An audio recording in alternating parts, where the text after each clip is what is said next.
아름다운 6월의 첫 주 귀한 예배에 오신 여러분과 성도님들 환영하고 예수 그리스도의 이름으로 축복합니다. 오늘 또 준비하신 하나님의 은혜가 우리 모두에게 충만하게 임하시기를 기원합니다. 우리 말씀 보겠습니다. 히브리서 1장 1절에서 14절 말씀 보겠습니다. 신약 353쪽이네요. 제 성경은. 우리 교독하시겠습니다. 옛적의 선지자들을 통하여 여러 부분과 여러 모양으로 우리 조상들에게 말씀하신 하나님이 이 모든 날 마지막에는 아들을 통하여 우리에게 말씀하셨으니 이 아들을 만유의 상속자로 세우시고 또 그로 말미암아 모든 세계를 지으셨느니라. 이는 하나님의 영광의 광채시요 그 본체의 형상이시라. 그의 능력의 말씀으로 만물을 붙드시며 죄를 정결하게 하는 일을 하시고 높은 곳에 계신 지극히 크신 이의 우편에 앉으셨느니라. 훨씬 뛰어남은 아름다운 이름을 기업으로 얻으심이니 하나님께서 어느 때 천사 중 누구에게 너는 내 아들이라 오늘 내가 너를 낳았다 하셨으며 또 다시 나는 그에게 아버지가 되고 그는 내게 아들이 되리라 하셨느냐. 또 아들을 하실 때 하나님 모든 천사들을 그에게 경배할지어다 말씀하시며 또 천사들에 관하여는 그는 그의 천사들을 바람으로 그의 사역자들을 불꽃으로 삼으시느니라 하셨으되 아들에 관하여는 하나님의 주의 보좌는 규인이다.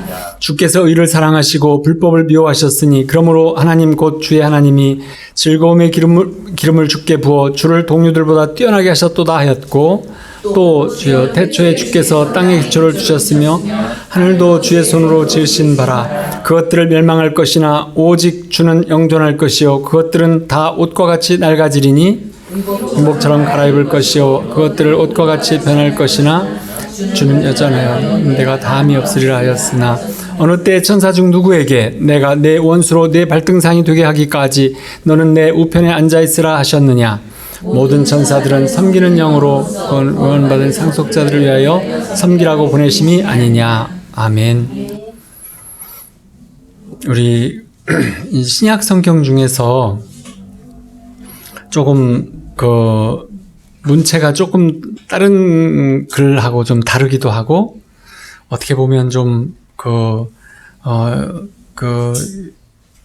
부드럽게 아름답게 꾸며진 이런 것들을 다 빼고 직설적이고 또 때로는 강한 어조로 예수님과 믿음에 대한 말씀을 분명하게 전하시는 그런 조금 독특하고 조금 약간 어렵기도 하고 한 그런 서신서가 히브리서예요.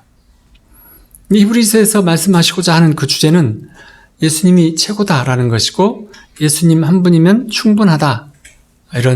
이게 이제 주제예요. 우리가 예수님을 다 알잖아요. 그래서 우리가 이제 머리로 알고 있는 이런 것보다 가슴으로 알고 경험해서 예수님이 최고이십니다. 이런 이제 고백을 하는 사람이 되어야만 합니다.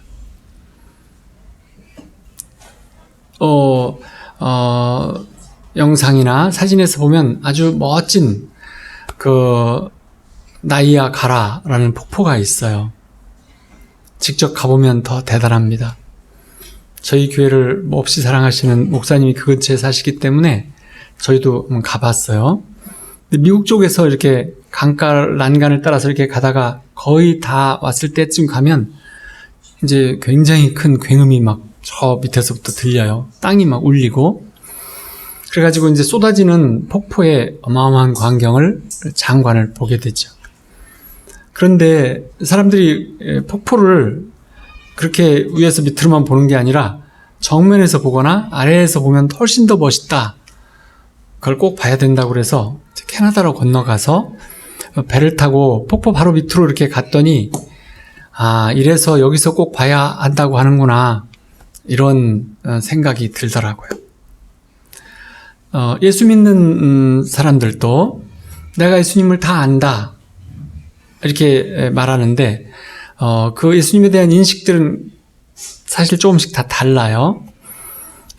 많은 신앙인들도 예수님에 대해서 성경에서 읽어서 알고 말씀을 들어서 알고 또 하도 여러 번 많이 들었기 때문에 예수님에 대해서 자세히 알아요. 하지만 그래서 예수님을 믿고 또 그 예수님이 하신 여러 가지 말씀들을 행하려고 하고 따르려고 하지만 실제로 예수님의 그 진면목을 알지는 못해요. 예수님의 그 인격을 알아야 되는데 그걸 알기에는 잘 모르는 채로도 신앙생활들을 많이 해요. 그러니까 예수님에 대해서 아는 것, 정보로 아는 것과 예수님과 친밀한 관계가 맺어진다는 것, 이것은 좀 다른 거죠. 그래서 예수님과 친밀한 관계가 없다면 아직 예수님을 잘 모르는 거예요. 예수님을 아직 잘 모르고 예수님에 대해서만 알아가지고는, 그리고 예수님을 믿고 신앙생활을 하면 내 삶 속에서 변화가 일어나질 않아요. 왜 내 삶 속에서는 변화가 일어나지 않을까? 그것은 예수님에 대해서는 알지만 예수님과 친밀한 관계는 아직 좀 적다는 거예요.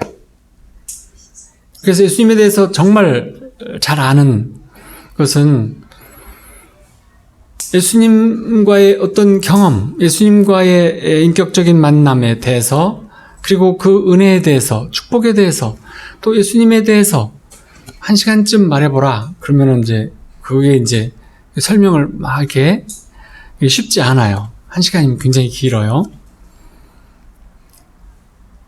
30분은 말할 수 있어도 한 시간까지야 그 경험을 말하기는 어렵다. 이렇게 한다면 아직 예수님과 친밀하지 않다고 말할 수 있어요.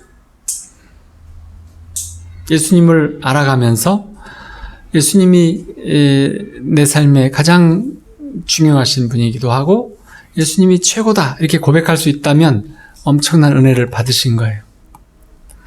예수님이 이렇게 말씀하셨어요. 내가 곧 길이요 진리다. 이 말씀을 우리가 자주 들었던 말씀이죠. 예수님을 알면 알수록, 친밀하면 친밀할수록 인생의 길이 분명히 보인다. 이런 말씀이세요.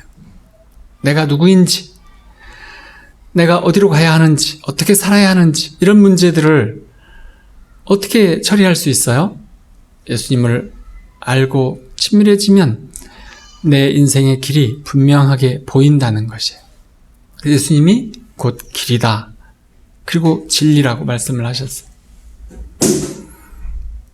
인생을 방황하는 우리들에게 있어서의 어떤 문제는 뭐냐면 내 생애를 가장 최고의 인생길을 가고 싶은데 나는 그 길을 모른다는 거예요. 내가 누구인지, 내가 지금 잘 살아가고 있는지, 지금 어디를 향해서 가고 있는지, 심지어는 내 존재, 삶에 확신이 없어서 그런 채로 살아가는 사람들도 많이 있어요. 근데 그렇게 방황을 하면 인생을 마치는 날 내 자신을 뒤돌아보면서 내 인생이 허무했고 비참하다 이것을 알게 돼요. 근데 다 살아간 맨 마지막에 내 인생, 내 삶이 이렇게 사는 것이 아니었구나라고 깨닫는다면 그건 좀 슬프잖아요. 예수님을 알면 알수록, 친밀해지면 친밀해질수록 우리의 인생에 대한 생각, 우리 인생의 길에 대한 어떤 선택, 여러 가지들이 전혀 달리 보이고 달라져 가요. 그래서 내 인생의 최고의 길이 보인다는 거예요.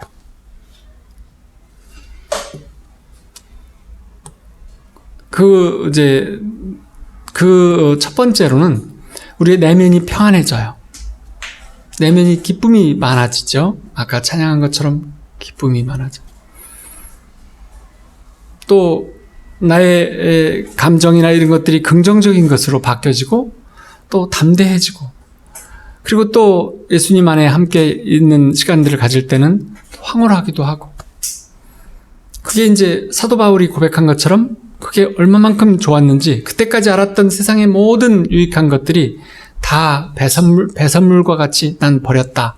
이렇게 고백을 한다는 거죠. 우리가 이 히브리서를 보면 좀 독특하고 장엄하기도 하는데 왜 이 히브리서를 기록했을까? 이거에 대해서 좀 알 필요가 있어요. 히브리서는 신약 성경 중에서 저자에 대해서 말하지 않은 그런 성경이에요. 수신인도 분명치 않아요. 그래서 히브리서는 누가 썼는지, 누구에게 썼는지가 분명치 않아요. 단지 내용에서 보면 유대인들, 히브리인들, 유대교를 믿다가 예수님을 믿는 신앙인들이 믿음이 생겨져서 이제 말하자면 개종을 했는데, 그랬는데 그들이 몹시 고통스러워지는 그 초대교회 시절에 그들을 향해서 썼다라는 것을 알 수 있어요. 그래서 예전에는 히브리서가 정경으로 채택을 하지 않았었어요. 한참 후에 정경으로 채택을 했어요.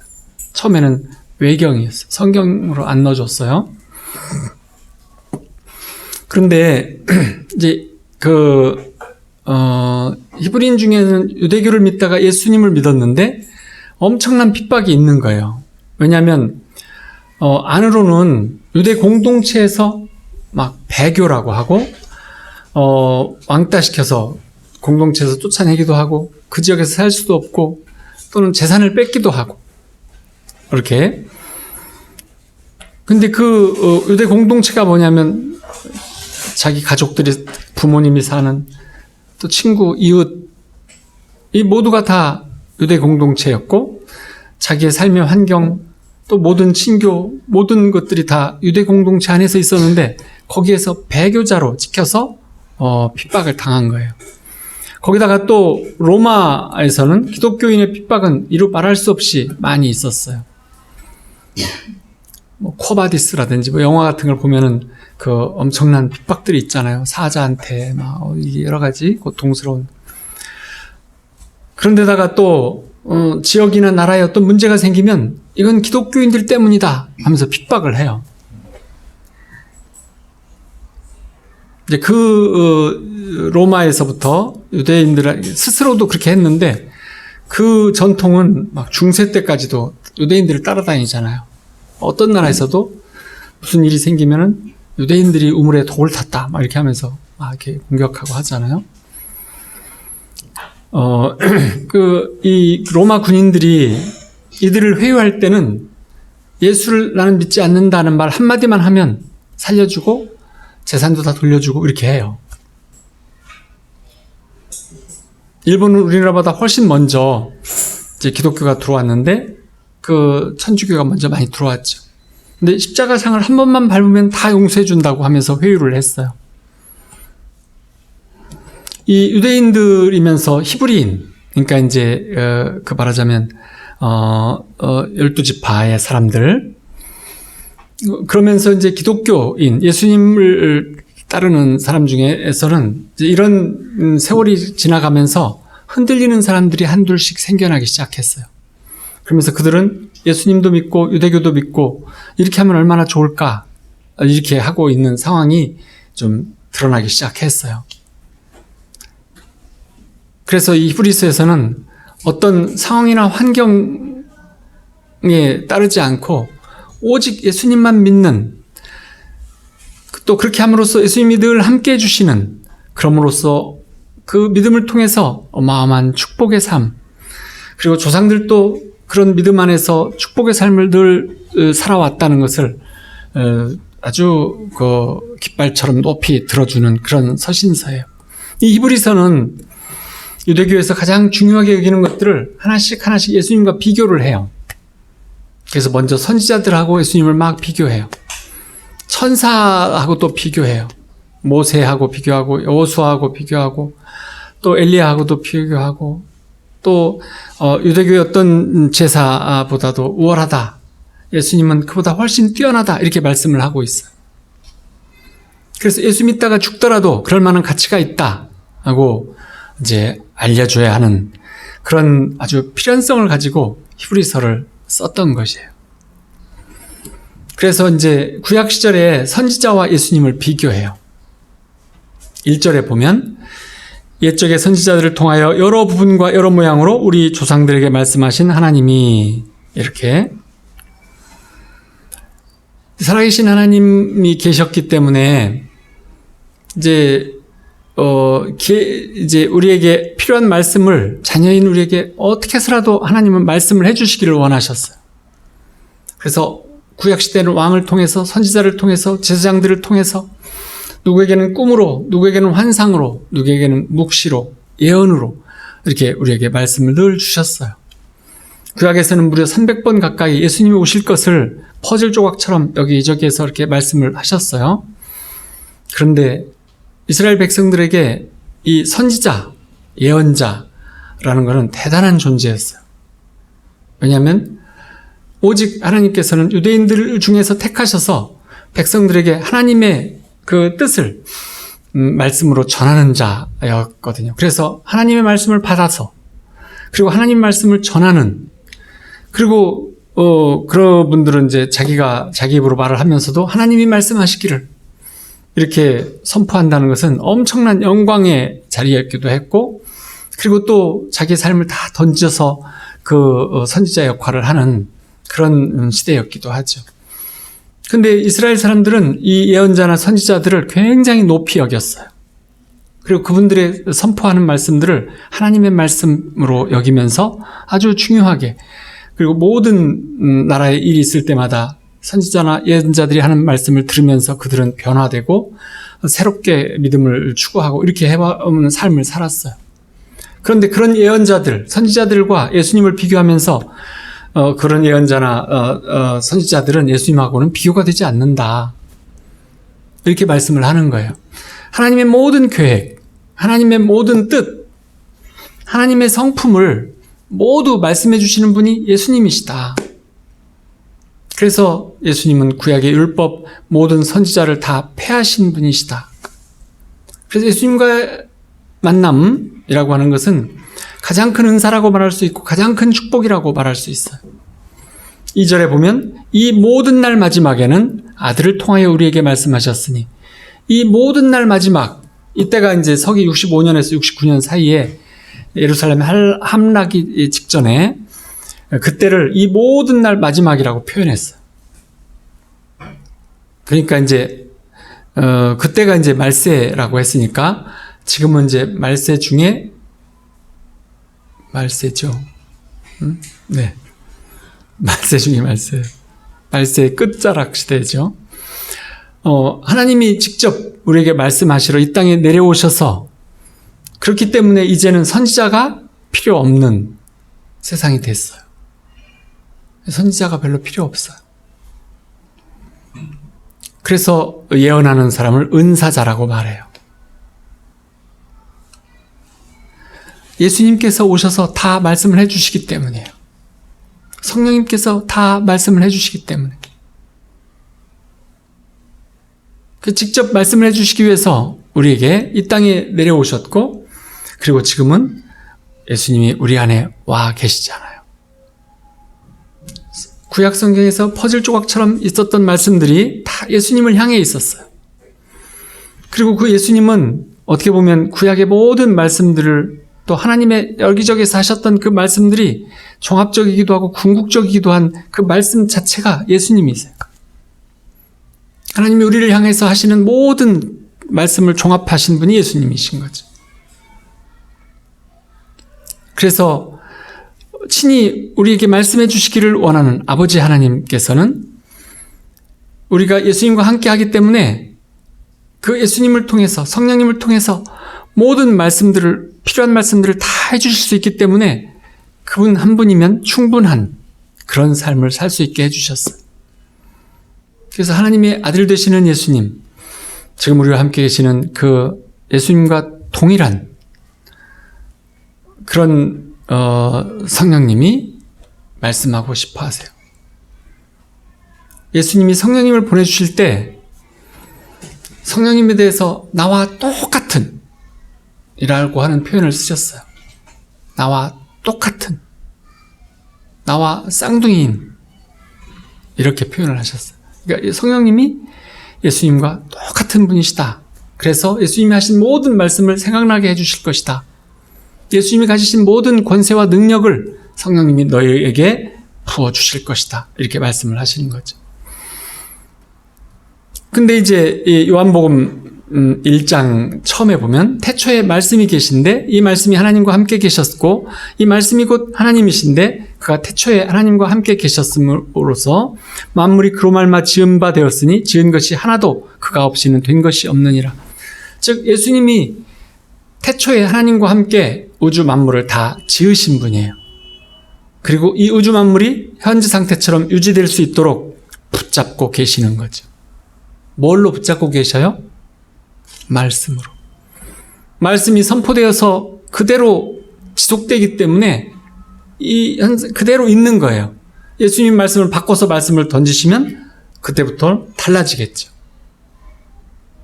그래서 그 예수님께서는 하나님이시고 또 하나님의 말씀이시고, 그런데 그 권세와 능력이 얼마나 크신지 또 얼마만큼 영화로우신지 알 수 없어요.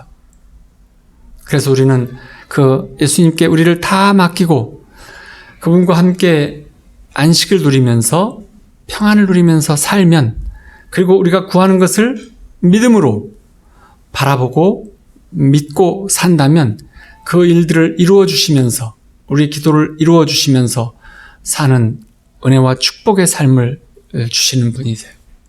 3절에 보면 이는 하나님의 영광의 광채시요 그 본체의 형상이시라. 그의 능력의 말씀으로 만물을 붙드시며 죄를 정결하게 하는 일을 하시고 높은 곳에 계신 지극히 크신 이의 우편에 앉으셨느니라. 하나님의 영광이 바로 예수님의 영광이시죠. 설명하기가 매우 어렵지만 보이지 않는 하나님은 설명하기가 굉장히 어렵지만, 우리가 지금 이 태양계에 살고 있기 때문에 가장 근사한 비슷한 예를 든다면, 예를 들어서 태양을 수억만 개를 지으신 분이 하나님이시지만 이 태양이 하나님이라고 한다면 우리는 태양을 눈으로 직접 보기는 눈부셔서 보기 어렵잖아요. 근데 태양이 있는 줄 어떻게 아냐면 햇빛 속에 나가보면 해가 비치고 있구나, 이걸 알 수 있어요. 그러니까 눈부신 태양의 빛이 해의 영광이죠. 그렇죠? 태양에는 환한 빛이 있고 햇빛 속에는 따뜻한 열이 있어요. 그리고 굉장히 밝아요. 그러니까 태양을 하나님으로 본다면 구약시대에는 하나님이 직접 구약시대를 말씀으로 통치하셨어요. 그런데 이제 햇빛과 같으신 빛 되신 예수님이 사역시대에는, 예수님이 이 땅에 계실 때는 빛 되신 예수님이 하나님을 나타내 보이시면서 이 땅에 내려오셨죠. 근데 지금은 이제 성령님의 시대인데 지금은 따뜻한 열, 햇빛 속에 있으면 따뜻한 열을 느낄 수 있잖아요. 그 따뜻함, 성령님의 그 온화하시고 따뜻함 속에서 지금 신약을 살아가는 우리 시대들은 그 성령님의 시대라고 볼 수 있어요. 그래서 태양을 눈으로 보기는 어렵지만 환한 햇빛이 비치고 따뜻한 햇빛이 비치고 있는 것을 알면서 우리는 태양이 비친다고 이렇게 하고 있어요. 해를 쳐다보고 태양이 비친다고 하지 않죠? 햇빛 속에 나가서 태양이 비치고 있다고 말하는 거죠. 그 햇빛이 비치고 있는 그 햇빛과 같으신 분이 예수님이신 거예요.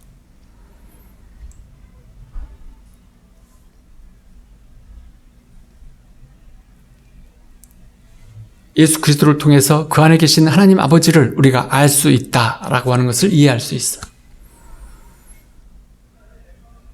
우리들도 이제 어떤 사람의 말을 듣고 눈을 보고 그 행동도 보고 손도 잡아보고 그러면 어떤 사람인지 좀 감이 잡히지 않아요?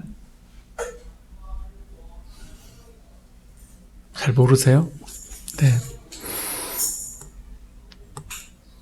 따뜻한 사람인지 차가운 사람인지는 알 수 있어요. 손이 차서가 아니고 성령의 사람인지 아닌지는 알 수 있어요. 핍박을 받을 때 예수님을 분명히 아는 것이 필요하죠. 히브리서를 쓴 당시에 개신교도들이 다시 돌아가고 싶어 했던 유대교, 그 유대교보다도 크신 분이 예수님이시고 예수님은 하나님 자신이시다, 이렇게 히브리서에서는 계속 말씀을 하고 있어요. 예수님을 마음에 모시고 살아간다면, 예수님과 함께 사는 삶을 산다면 죽어도 좋다, 이렇게 고백이 나오게 된다는 거예요. 그래서 우리가 히브리서를 읽고 묵상하는 것, 그것이 필요로 해요. 예수님과 함께라면 죽어도 좋겠다는 고백이 나오지 않았다면 히브리서를 여러 번 읽고 묵상하는 것이 필요로 해요. 이제 한국 아줌마들은 드라마가 삶 속에서 아주 필요한 거라고 이렇게 한대요. 그리고 이제 한국의 아저씨들은 스포츠 중계가 또 인생에 필요하다 이렇게 생각한대요. 그러니까 이제 스포츠를 좋아하는 아줌마들은 어떻게 되는 거죠, 그러면? 드라마를 좋아하는 아저씨들은 또 어떻게 되는 거예요? 하여튼 이 드라마나 스포츠 중계가 이제 싫어지기 시작하면 그게 이제 신경과에서는 우울증이군요 이렇게 한대요. 근데 이제 예수님과 친밀해져 가는 것이 커지면 드라마나 스포츠 중계가 그렇게 막 빠져들지가 않게 돼요. 별로 그냥 이렇게 되어져요. 로마서 8장에 보면 35절 37절을 세 번역으로 번역하면 이렇게 누가 우리를 그리스도의 사랑에서 끊을 수 있겠습니까? 환난입니까? 곤고입니까? 박해입니까? 굶주림입니까? 헐벗음입니까? 위협입니까? 또는 칼입니까? 성경에 기록된 바 우리는 종일 주님을 위하여 죽임을 당합니다. 우리는 도살할 양과 같이 여김을 받았습니다. 한 것과 같습니다. 그러나 우리는 이 모든 일에서 우리를 사랑하여 주신 그분을 힘입어서 이기고도 남습니다. 예수님과 친밀하게 되면 십자가 죽음처럼 죽어도 좋다는 고백을 하게 된다는 것이에요. 자녀들이 죽을 위기에 있음을 알았으면 부모가 내가 죽겠다고 하는 거잖아요. 자녀를 사랑하기 때문에 그런 거죠. 그래서 그 지극한 사랑이 죽음을 대신하게 만드는 원동력인 거죠. 그래서 히브리서를 통해서 우리는 그것을 알 수 있어요. 그래서 자주 읽고 묵상하셔야 합니다. 그래서 가정예배나 또는 혼자 있을 때라도 히브리서를 가지고 큐티를 꼭 해보세요. 히브리서를 통해서 예수님과 온전한 사랑의 관계 속에 들어갈 수 있게 되어져요. 믿음이 무언지 알 수 있어요. 예수님을 진실로 안다는 것, 그분과 친밀한 관계에 들어가야 진정으로 아는 것이죠. 1907년도가 우리 평양 성령 부흥의 해였죠. 근데 그 후에 일본의 핍박이 심해졌어요. 그래서 신사참배를 하라고 했어요. 그래서 한국교회 모든 교파들이 거의 다 신사참배를 했어요. 목사님, 장로님들도 다 신사참배를 따랐어요. 그걸 하고 싶지 않은 사람들은 교회를 떠나기도 했고, 그래서 이제 예배 전에 동방요배라고 해서 어제 사도신경 같은 거를 이제 천왕을 어쩌고저쩌고 하면서 이걸 하는 거예요. 그렇게 하고 예배를 드리기 시작했어요. 영적으로 보면 한국교회가 죽은 거죠. 근데 그렇게 죽었더라면 지금 우리나라에 성령의 어떤 큰 역사하심들은 없었을 거예요.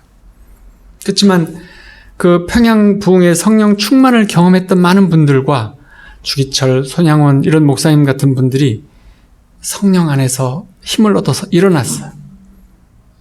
그래서 믿음을 지키려고 가족이 핍박당했고 머리도 깎이고 감옥에 가고 또 목이 잘려서 죽기도 하고 그러면서 상상할 수 없는 핍박들을 겪으면서 예수를 믿으려고 그 후에 전쟁 속에서 다 피난 내려왔어요. 그래서 우리나라에 평양에 있었던 교회 이름들이 서울에 여러 군데가 있어요. 평양에 있었던 교회 이름들 아시죠? 뭐죠? 세문안교회? 무슨, 이런 교회들이 다 평양에 있었던 교회 이름들이에요. 영락교회도 그렇고, 그래서 다 내려와가지고, 예수님을 마음에 이미 모시고, 주님으로 모시고 살아갈 수 있기 때문에, 주님을 버릴 수가 없었던 것이죠. 그래서 모든 걸 버리고 내려왔어요. 그래서 성령님이 우리 한국교회 부흥에 함께 하실 수 있었던 것이에요. 그때 그냥 성령 부흥이 있었지만 온전히 다 일본의 신사참배에 다 들어가서 뭐가 없어버렸다면 아마 지금 성령님께서 우리나라를 아마 함께 하시지 않을 수도 있어요. 그래서 이제 히브리서에서는 두 번째로 천사들과 예수님을 비교해요. 천사들이 얼마나 엄청 크다고 하더라고요. 천사가 나오면 엄청 크대요. 끄악하고 놀랄 만큼. 그리고 또 아름답기도 하고 또는 너무 무섭기도 하고, 군사같이 크면 막 5m, 7m 되는 그런 큰 군사가 나타나기도 하고 뭐 이렇게 된대요. 그래서 이제 천사들에 대해서 설명을 하고 있어요. 근데 여러분 천사에 대해서 잘 아세요? 관심 있으세요? 천사가? 엔젤리너스 가서 관심 있으세요? 저는 별로 천사에 대해서 관심이 없어요.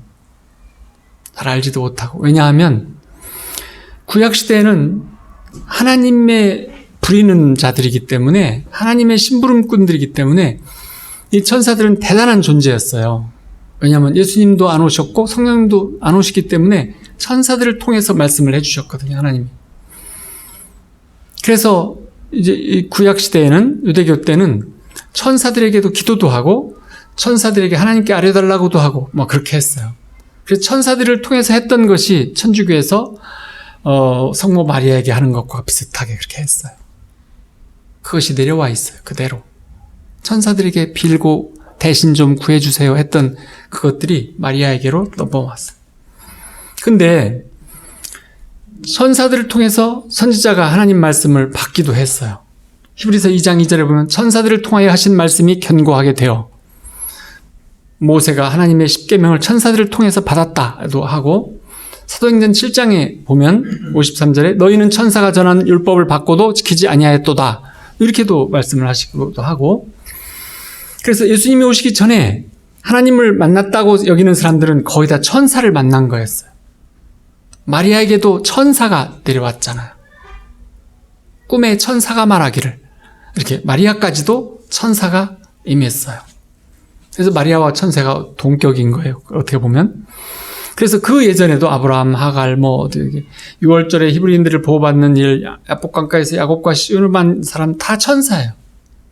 그 천사를 통해서 하나님의 말씀을 듣고 하나님을 알게 되는 거죠. 하나님 뜻을 알게 됐어요. 그래서 이 지금 히브리서가 써지는 당시 유대교를 믿었던 이 유대인들은 그리고 이제 예수님을 믿는 그때 같이 믿는 요 시대의 사람들에게 천사는 하나님과 거의 동격인 그런 존재들이었어요. 천사를 생각할 때. 그런데 예수님은 그 천사들보다 훨씬 뛰어나실 뿐만 아니라 천사를 지으신 창조자시고 천사를 부리는 자시다. 그래서 나중에 신약 성경에 보면 하나님의 자녀인 우리도 천사보다 더 뛰어난 존재로 지으셨다고 말씀을 하셨잖아요. 왜냐하면 우리는 하나님의 자녀라서 하나님이 우리와 함께 해주세요. 우리 안에 같이 와서 머물러 주시지만 천사들 안에 하나님이 함께 해주시진 않아요. 천사는 하나님이 부리기만 하는, 부리는 존재들이에요. 우리에게는 자녀이기 때문에 하나님이 오셔서 함께 해주시는 존재들이고, 그러니까 자녀가 더 중하지 부리는 종이 더 중요한 건 아니잖아요. 그래서 천사들은 하나님을 경배하고 찬양하고 심부름을 하지만 하나님이 너는 내 아들이다 한 일도 없고, 천사 보고, 그리고 또 너와 함께 영원히 함께 하겠다 이런 말씀을 해주신 일도 없어요. 그죠? 천사들을 바람으로 불꽃으로 이런 어떤 심부름꾼으로 삼으신 거예요. 그래서 히브리서자는 예수님과 천사를 비교하면서 7가지나 더 예수님이 뛰어나다. 4절에 보면 그가 천사보다 훨씬 뛰어남은, 5절에 보면 천사 중 누구에게 너는 내 아들이라, 6절에 보면 모든 천사들을 그에게 경배할지어다 말씀을 하신 일이 있느냐 이거예요. 천사들은 예수님에게 경배해라 라고 말했다는 거예요. 천사들은 그러니까 예수님보다 존재가 월등히 열등한 존재였죠. 7절에 보면 천사들에 관해서는 천사들을 바람으로, 사역자들, 또 다른 천사들은 불꽃으로 이렇게 삼으셨다 이거예요. 8절에 보면 아들에 관해서는 하나님이여 주의 보좌는 영영하며, 주의 보좌에 함께 앉아주셨어요. 10절에 보면 태초에 주께서 땅에 기초를 두셨으며 하늘도 주의 손으로 지으신 바라. 예수님이 함께 천지 창조에 참여하셨다는 거예요. 11절에 보면 그것 지으신 모든 것들이 멸망할 것이지만 오직 주는 영존할 것이요. 하나님 우편에 앉아 계시는 거죠. 주는 여전하여 연대가 담이 없으리라. 12절. 13절에 보면 천사 중 누구에게 어느 때 언제 누구에게라도 천사 중에게 내가 내 원수로 내 발등상이 되게 하기까지 너는 내 우편에 앉아 있으라 하셨느냐. 그런 일 없다 이거예요. 오직 예수님만이 우편 보좌에 앉아 계세요. 앉으라 하셨어요. 왜 앉으라고 하셨을까요? 서 있어라 안 하시고. 이거 중요한 거예요. 예수님은 하나님이 주셨던 사역이 끝났어요. 다 이루셨어요. 그래서 앉아서 쉬시고 계세요. 예수님이 다 이루지 않으셨으면 하나님 우편에 서 있어야 돼요. 그래서 일을 해야 돼요. 그런데 일하지 않으셔도 돼요. 예수님은 하나님하고 속삭이면서 중보만 해주세요. 아버지 저기 보이잖아요. 미라클 교회 지금 다들 졸지 않고 열심히 지금 말씀 듣고 이렇게 하고 있는데 좀 은혜와 축복을 더 좀 내려주셔야지 않겠어요? 이렇게 속삭이고 있는 거지 예수님이 대신 일해야 될 그 일은 다 끝났어요. 그래서 앉아 계세요. 이렇게 하나님께서는 천사들보다 예수님이 더 존귀하고 더 뛰어나시다 이렇게 말씀을 하는 거예요. 예수님은 천사들을 부리는 분이시죠. 마태복음 6장에 이런 말, 내가 내 아버지께 구하여 지금 12군단 더 되는 천사를 보내시게 할 수 없는 줄로 아느냐? 이렇게 말씀을 하셨잖아요. 돌아가시기 전에 내가 천사를 아버지께 구해서 12군단이 되는 그 군대의 천사들을 그 불병거와 함께 천사들을 보내시게 할 수 없는 줄로 아느냐? 이렇게 말씀을 하셨잖아요. 이거 부리는 분이죠. 그리고 또 이제 예수님은 모세나 엘리야보다도 뛰어나다고 그러세요. 마태복음 17장에 보면 베드로가 이제 예수님에게 말하잖아요. 내가 여기서 초막셋을 짓는데 하나는 예수님을 위해서, 하나는 모세를, 하나는 엘리야를 위해 이렇게 지는데 그렇게 하겠다고 할 때 마침 어떤 빛나는 구름이 그들을 덮었어요. 구름 속에서 소리가 들렸는데 이는 내 사랑하는 아들이요 내 기뻐하는 자니 너희는 그의 말을 들으라. 이렇게 말씀을 하셨어요. 제자들이 심히 두려워 셋이 갔는데 다 엎드려 있었어요. 그때 예수께서 나와 그들에게 손을 대시며 일어나라 두려워하지 말라 하시니 제자들이 눈을 들고 보매 오직 예수 외에는 아무도 보이지 아니하더라. 지금 이 얘기의 핵심이 뭐예요? 모세, 엘리야는 구약시대에 하나님이 썼던 선지자급인데 예수님과 함께 있었더니 오직 하나님께서는 예수님에 대한 얘기만 하시는 거예요. 내 사랑하는 아들이요 내 기뻐하는 자니 너희는 그의 말을 들어라. 이렇게 예수님에 대해서만 말씀을 해주셨고 베드로랑 이 셋은 모세와 엘리야까지 봤지만 하나님께서는 예수님에 대한 말씀만 하시고 그래서 제자들이 그 말씀을 듣자 엎드렸어요. 그런데 예수님이 이제 일어나라 두려워하지 말라. 그래서 눈을 뜨고 봤더니 예수님 외에는 보이지 않더라. 예수님이 최고시다 이거예요. 모세, 엘리야 아무것도 아니다. 안 보인다 이거예요. 사라져서 없다는 거예요. 모세와 엘리야는. 오직 예수님만 보이셨다. 이 유대인들이 쓰는 어떤 최고라고 하는 뜻이, 표현이에요. 예수님만 보이더라. 이렇게. 그러니까 이제 모세나 엘리야는 보이지도 않는 존재다 이거예요. 영적인 존재일 뿐이고 선지자이고 그런데 예수님과 비교하면 아무것도 아니다. 근데 이제 구약시대의 히브리인들은 모세와 엘리야는 정말 대단한 존재였어요. 모세는 히브리인들을 다 구했잖아요. 광야를 끌고 애굽에서 꺼내주셨고 그리고 또 율법을 모세의 돌판을 통해서 율법 10계명을 전해주시면서 율법의 기준을 세우셨잖아요. 그래서 유대인들에게 모세는 정말로 중요한 하나님의 사자죠. 그리고 엘리야는 이제 불을 통해서 불의 역사를 했던 그런 하나님이 원하는 제사장으로 쓴 아주 선지자인, 그렇지만 그래서 히브리인들은 이 모세와 엘리야를 늘 함께 찬양했어요. 그래서 늘 이제 불의 선지자라고 해서 모세, 엘리야, 불을 다 경험한, 떨기나무의 불이 내려왔던, 그 제단에 불이 내려와서 태웠던 그 엘리야의 그 불을 던지는 일은, 그 하나님의 불을 던졌던 성령께서 함께 해주셔서 그들은 그것을 어떻게 하냐면 그 하나님의 현현하심이라고 생각했어요. 그렇지만 히브리서 저자는 모세, 엘리야는 아무것도 아닌 사람들이다, 예수님하고 비교하면, 이렇게 말씀을 하시는 거예요. 천사를 통해서 말씀을 주시던 하나님이 이제 이 땅에 내려오셔서 우리와 함께 하시려고 내려오셨고, 그래서 천사에 대한 관심, 천사에게 기도했던 것, 이런 것들이 다 없어져 버렸어요. 천주교에만 마리아에게 대신 기도해서 우리 기도를 좀 전해주세요, 이런 것이 남아있을 뿐이죠. 이제 천사들을 통해서 무엇을 듣고 무엇을 알아야 되는 그런 시대가 아닌 거예요. 그래서 예수님이 직접 오셔서 우리에게 말씀을 해주세요. 성령님께서 직접 말씀을 해주시죠. 그래서 천사에 대한 궁금증, 천사에 대한 어떤 권능에 대한 기대, 이런 거 없어졌어요. 예수님을 모시고 사는 우리도 이제 천사를 부리고 살 수 있어요. 우리가 예수님 이름으로 선포하면 천사가 일을 해주는 거예요. 우리와 늘 함께 하시는 예수님의 영광은 엄청 커서 우리에게 있어서 천사에 대한 모든 기대감이 없어져도 되는 시대에 우리는 살고 있어요.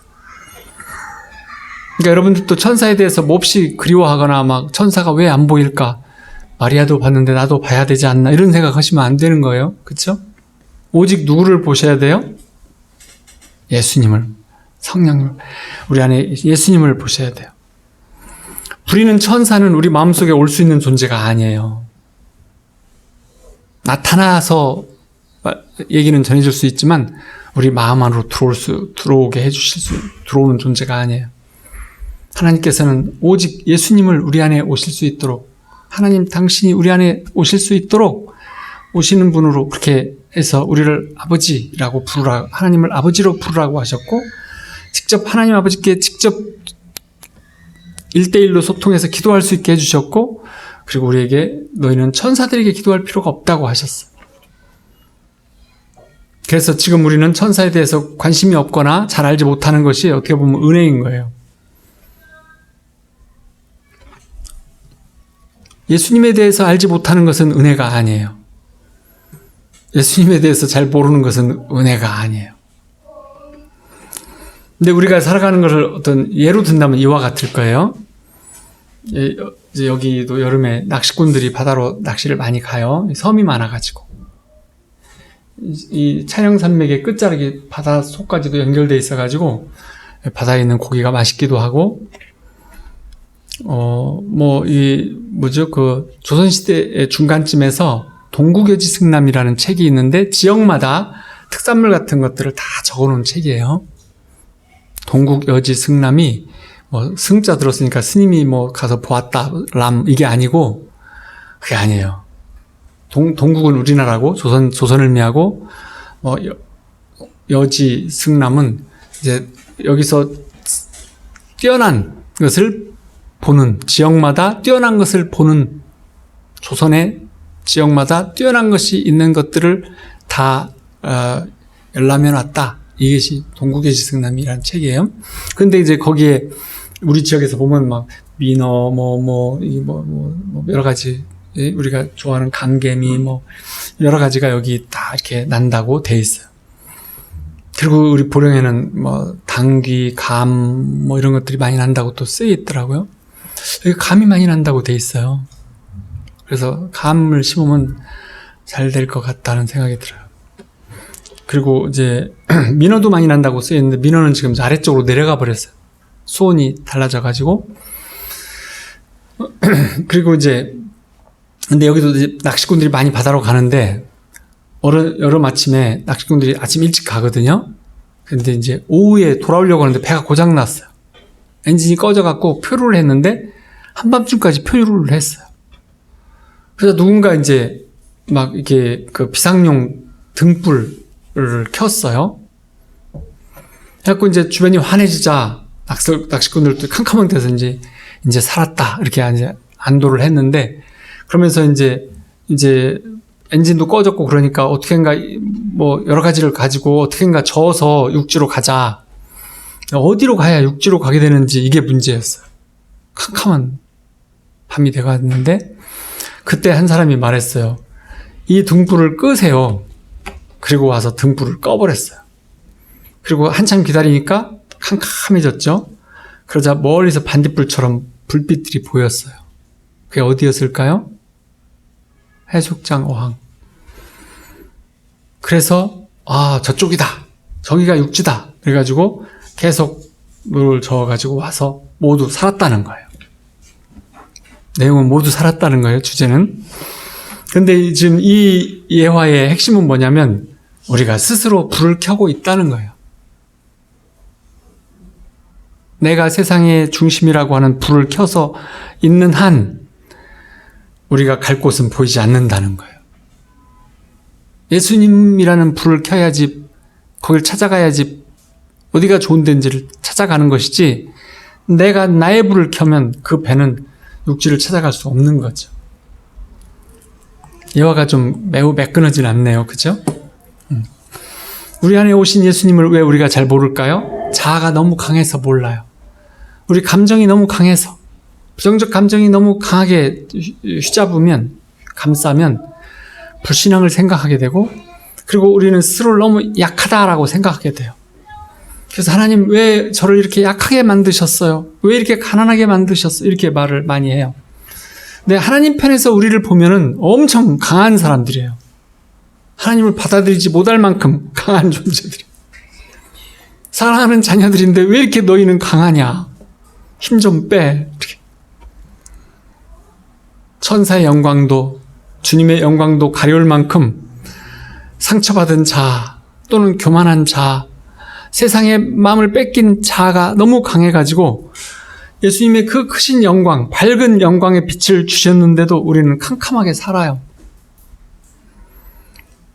태양빛이 아무리 눈부셔도 내 눈만 가리면 온 세상은 깜깜한 거죠. 그렇죠?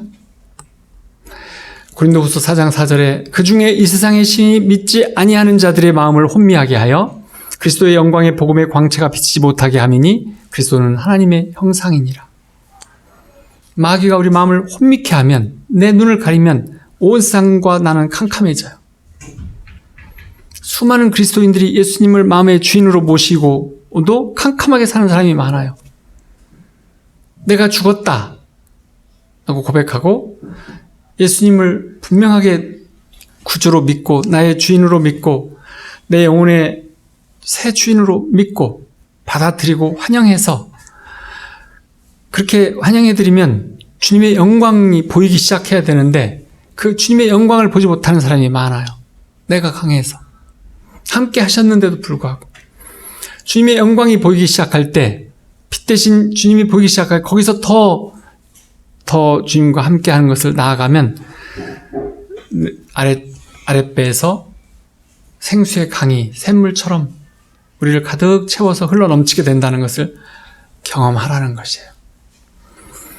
우리 남한의 호랑이가 완전히 사라진 것은 일제시대 일본 고급 장교들이 호랑이 껍질, 호피를 좋아했기 때문에 그래요.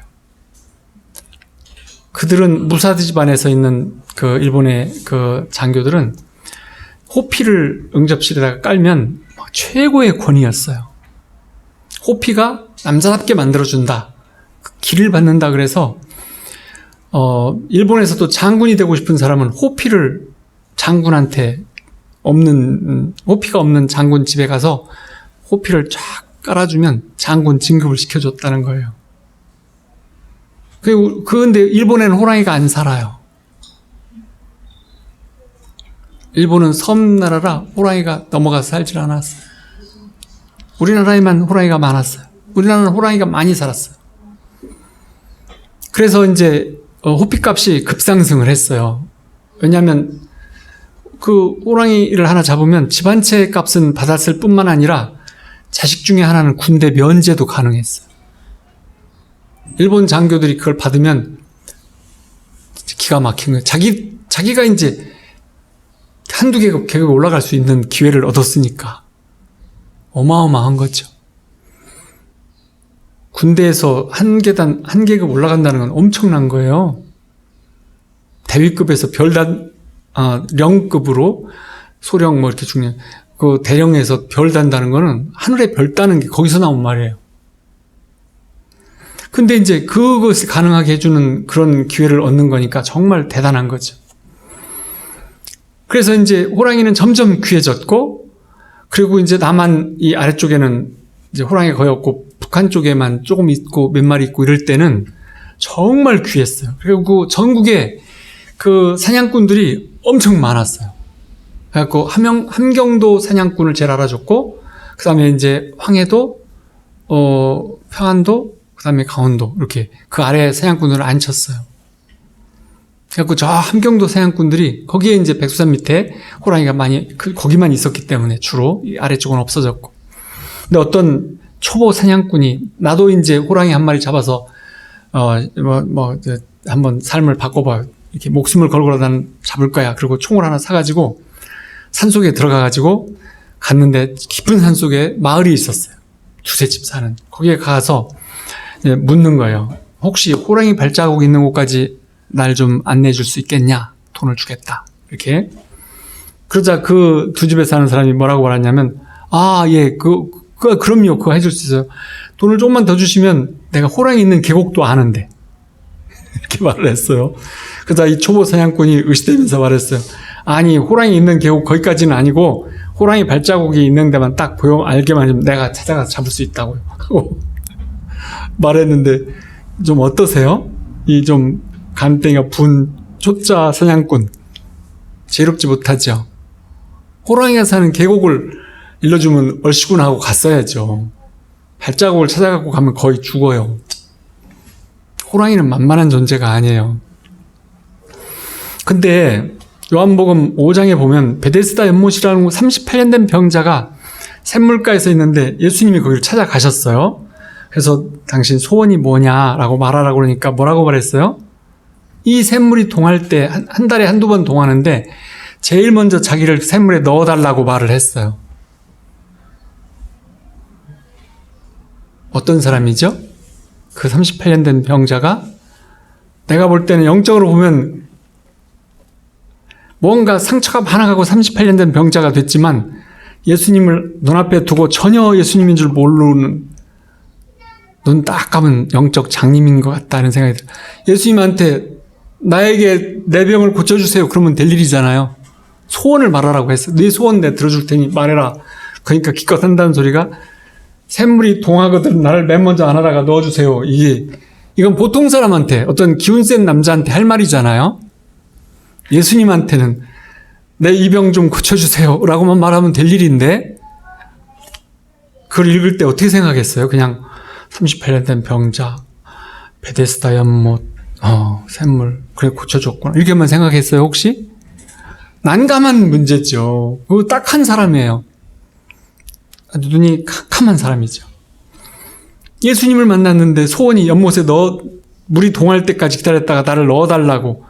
이게 아까 그 초보 사냥꾼과 거의 비슷한 사람 아니에요? 가면 아까 말했잖아요. 그 초보 사냥꾼이 호랑이 발자국을 발견해서 쫓아가면 어떻게 된다고요? 거의 죽어요. 그렇게 해서는 호랑이를 못 잡아요. 사냥 얘기를 이렇게 읽어보면 초보자들이 호랑이 발자국 혼자 가면 거의 다 죽어요. 총을 쏴요? 어림도 없는 사람. 어흥하면 아이고 하나님 그러고 주저앉아서 공중에다가 총을 쏘거나 쏘지도 못하고 죽는다 그래요. 그래서 사냥꾼들이 엄청 많이 죽었어요. 일제시대 그 마지막에 그 서북 지역에 호랑이가 몇 마리 남았을 때 그거 한 마리 잡으면 이제 아까와 같은 엄청난 기회가 생겼는데 그래서 막 아무나 다 막 총 쏴갖고 산속에 들어가서 목숨 걸고 내 자식 하나 살려 이렇게 갔는데 거의 다 죽었다는 거예요. 노련한 호랑이 사냥꾼들은 혼자 안 다녀요. 노련한 호랑이 사냥꾼들도 3명 정도가 같이 가서 호랑이 굴 가까이까지 계곡까지 가서 거기서 계획을 세워가지고 셋이 연합해서 그 중에 한 사람이라도 쏘면 잡아요. 그렇게 해서 잡는 거지 초보 사냥꾼은 어림도 없는 거죠. 마음만 있어서 가는 거죠. 근데 우리가 지금 그런 얘기를 할 때가 아니고 아까 38년 된 병자도 딱하다는 생각이 들잖아요. 예수님 우리 생명이 되시고 창조주셔요. 그러면서 우리의 주인이 되어주시고 그리고 엄청난 권능이 있으신 그분에게 우리가 대체로 예수님 믿음을 강하게 가지면서 어떤 신앙인들이 어떻게 예수님 축복을 주시옵소서, 건강을 주시옵소서, 성공을 주시옵소서, 자녀가 잘 되게 해주시옵소서 이거를 구하고 다른 건 구하지 않고 막 구하고만 있어요. 아침 저녁으로. 그런 사람이 많아요. 그러면 뭐가 생각나세요? 누구 생각나세요 지금? 애화 중에서? 38년 전 병자가 생각나세요? 아니면 사냥꾼이 생각나세요? 거의 그와 같은 거죠. 근데 하나님께서 원하시는 것은 예수님을 이 땅에 보내셔서 우리에게 함께 살 수 있도록 성령 시대를 주시는 그 이유는 우리가 어떤 축복이나 건강이나 성공, 자녀 이런 문제를 구하라고 주신 것이 아니고 우리 영혼을 구하고 마음을 새롭게 해서 육신을 완전히 고치고 마음을 고쳐서 하나님 나라의 삶을 살으라고 하나님 자녀의 삶을 살으라고 와주신 것이잖아요. 그러니까 우리가 정말로 예수님을 원하면 내 자신의 주인으로 진정 예수님을 만나고 내가 십자가에서 예수님과 연합해서 죽고 내 마음과 몸을 다 들여서 나를 통치하시기를 구하고 그렇게 해서 예수님이 나를 온전히 통치해서 내가 영혼육이 다 구원받는 그 통치를 맡겨드리게 되어졌을 때 우리를 통해서 주님의 영광이 나타나게 되고 또 우리가 하나님의 의를 구하는 자에게 우리가 필요로 한 모든 것들을 주신다고 하는 하나님은 그 모든 것들을 주신다는 거예요. 그래서 우리는 이렇게 이제 나는 합법적으로 예수님을 만날 수 있는 사람이에요. 아직 만나지 못한 분들은 예수님이 십자가에서 죽으셨고 하나님이 이 땅에 예수님을 아들로 내려보내셔서 우리와 함께 교통할 수 있도록 그래서 십자가에서 대신 죽게 하신 그 대속의 은혜를 주셨고 그 예수님을 믿는 믿음을 통해서 예수님과 직접 하나가 돼서 사실 수 있도록 해주신 은혜를 주신 하나님은 우리로 하여금 합법적으로 예수님은 내가 만날 수 있는 분이고 내 안에 함께 할 수 있는 분이고 예수님과 교제할 수 있는 분이고 그를 통해서 하나님께서 나를 향하신 뜻을 알 수 있게 되고 내 인생의 가장 최고의 길을 갈 수 있게 해주시고 그리고 하나님 나라의 삶을 살 수 있도록 해주신다는 거예요.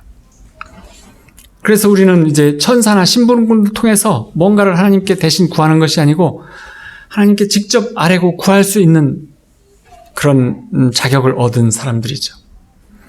천사의 존재 또는 선지자의 존재, 제사장의 존재들이 별로 우리의 관심 바뀐 것은 예수님이 내 안에 오셨기 때문이에요. 그래서 우리 모두 예수님께 나의 존재를 다 드리고 그분을 사랑한다는 고백을 해야 합니다.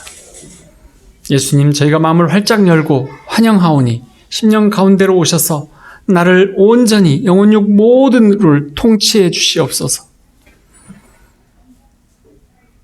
그래서 그렇게 되는 자들에게서 히브리서 11장에서 아주 확실한 말씀을 하세요. 믿음은 바라는 것들의 실상이다. 보지 못하는 것의 증거다. 이렇게 말씀을 하시는데 이 말씀이 뭐냐면 바라는 것의 실상이란 말이 뭐냐면 예수님과 함께 꿈꾸고 예수님과 함께 바라보는 것 그것을 하나님께서는 이루어 주시겠다. 그래서 너희가 경험할 수 있도록 해주시겠다고 하는 약속이시죠. 믿음은 바라는 것들의 실상 우리가 바라보는 것의 실체인데 우리가 바라는 거예요. 바라보는 거예요. 내가 바라보는 것이 아니고 나와 예수님이 성령님이 함께 바라보는 것 나와 예수님이 함께 바라보는 그것은 하나님께서 너희로 실체를 경험할 수 있게 해주시겠다. 그거를 이제 다른 말로 바꿔서 말씀드리고 말씀을 마칠게요. 예수님과 함께하는 예수님의 믿음이 내 안에 있어서 그 예수님과 함께 예수님 하나님 뜻 안에서 꿈꾸고 바라보는 것, 그것의 실제가 이루어지는 경험, 이것이 미라클이죠. 이 미라클을 경험하는 우리 모두가 되시기를 축원합니다. 우리 함께 통성으로 기도하겠습니다. 우리의 믿음이 아니고 우리 안에 계신 예수님이 가지신 믿음, 그 믿음을 통해서 함께 해야 됩니다. 네. 함께 기도하겠습니다.